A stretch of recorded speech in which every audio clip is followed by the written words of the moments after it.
Hello and welcome to Minigame Jukebox, a podcast about the storytelling power of video game music. I'm Michael Farris.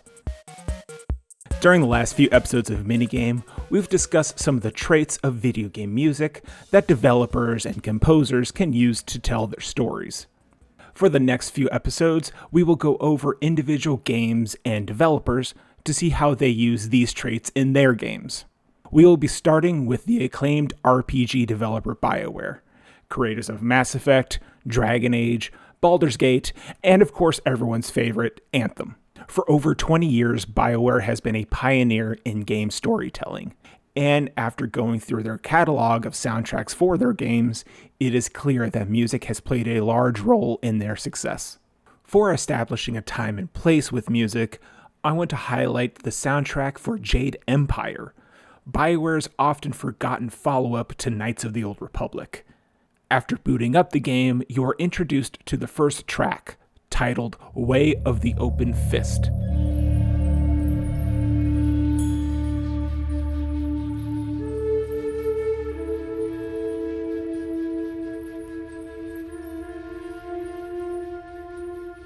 You can tell right away that this is going to be a different kind of adventure than both previous titles in BioWare's catalog and the overall RPG genre.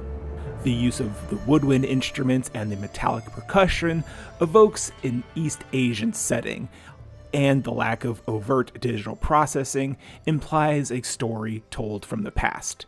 The rest of the soundtrack follows in the same steps.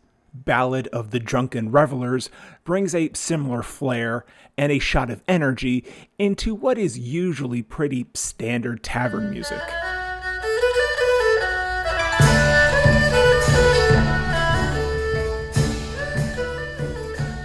One thing that I did notice about BioWare's soundtracks is that BioWare doesn't do many character themes. Jade Empire and the first Mass Effect have ones for their villains, but most of the cast is left out. That's what makes Mass Effect 2's soundtrack so special. Similar to the structure of the game, the soundtrack for Mass Effect 2 focuses almost exclusively on character themes. Many of the themes fall in line with the style of the rest of the score, orchestrated music with an electronic backing. However, the theme that does stand out and helps tell the story of the character is Miranda's theme. On first listen, the theme blends in with the rest of the style, but then the track transitions into a lighter, more mysterious tone that we haven't heard so far in the soundtrack. Now this track mimics your relationship to the character. Miranda starts out as an uptight and emotionally reserved person, but as you progress, she opens up and allows you to know more about her.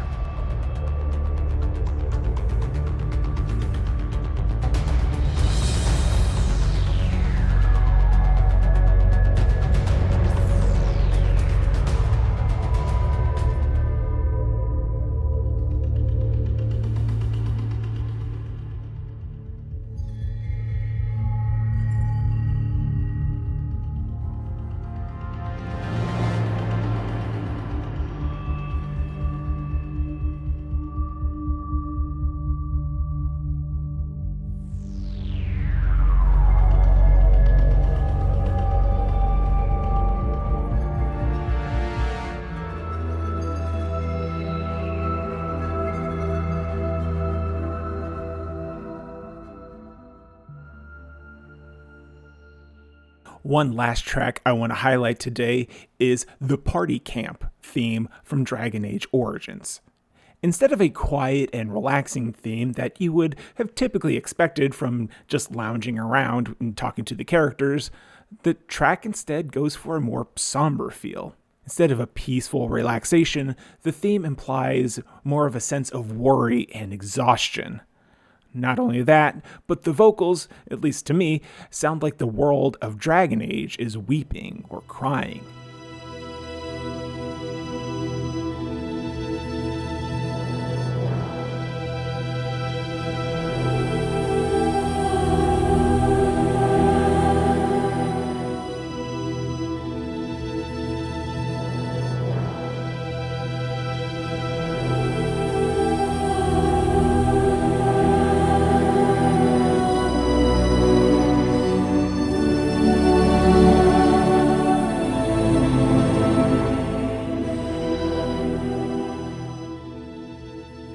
BioWare's ability to tell a story in a video game is masterful. And a part of that mastery is that they use every tool at their disposal. Writing, voice acting, and, as we've discussed today, music. Thank you very much for listening. The executive producer for Lore Party is Abu Zafar. Minigame is written and produced by Michael Farris. Follow Minigame on Twitter at Minigame Podcast, and follow Lore Party at lore_party. Visit Lore Party at loreparty.com and email Minigame at minigamepodcast@gmail.com. Thank you very much for listening.